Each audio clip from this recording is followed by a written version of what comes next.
وداعيا إلى الله بإذنه وسراجا منيرا আবু তালেব নবী করিম সাল্লাল্লাহু আলাইহি সাল্লামের মাধ্যমে বৃষ্টির জন্য দোয়া করেছিলেন।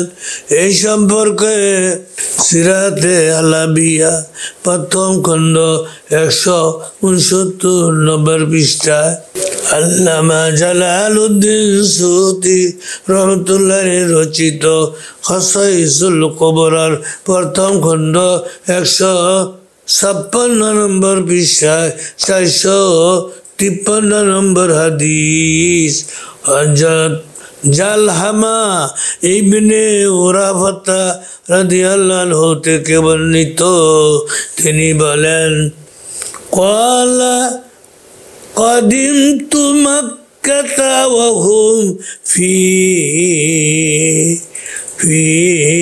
قحط فقالت قريش يا أبا طالب اقحط الوادي وأجدب الإيال فهلم الأخير الحديث। আমি উরাফাতা রাদিয়াল্লাহু আনহু বলেন, আমি মক্কায় এলাম, তখন দুর্ভিক্ষ চলছিল। কুরাইশরা বলল, হে আবু তালেব, উপত্যকায় ভীষণ দুর্ভিক্ষ, মানুষ ক্ষুধায় মৃত্যুবরণ করছে, এসো বৃষ্টির জন্য দোয়া করো।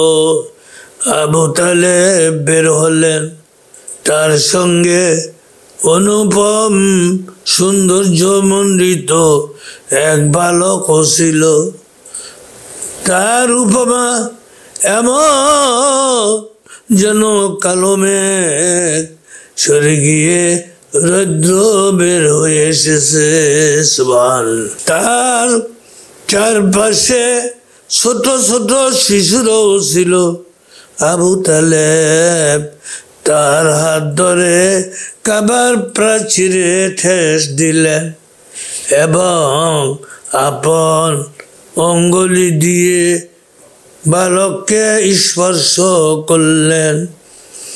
তখন আকাশে এক খণ্ড মেঘ ছিল না, কিন্তু দেখতে দেখতে চতুর্দিক থেকে মেঘ এসে গেল এবং প্রবল বৃষ্টি বর্ষণ হলো। সুবহানাল্লাহ। উপত্যকা পানিতে ভরে গেল, নগর ও গ্রাম সবুজ ও সতেজ হয়ে গেল। এই ঘটনা সম্পর্কে খাজা আবু তালেব বলেন, তার উজ্জ্বল মুখমণ্ডল দ্বারা মেঘমালাও সিক্ত হয়। তিনি এতিমদের আশ্রয়স্থল, বিধবাদের রক্ষক, বিপদ মুহূর্তে হিসাব বকশিওরা তার উসিলা ধরে এবং তার কাছ থেকে নিয়ামত ফজিলত হাসিল করে। সুবহানাল্লাহ। আখিরু দাওয়ানা আনিল হামদুলিল্লাহি রাব্বিল আলামিন।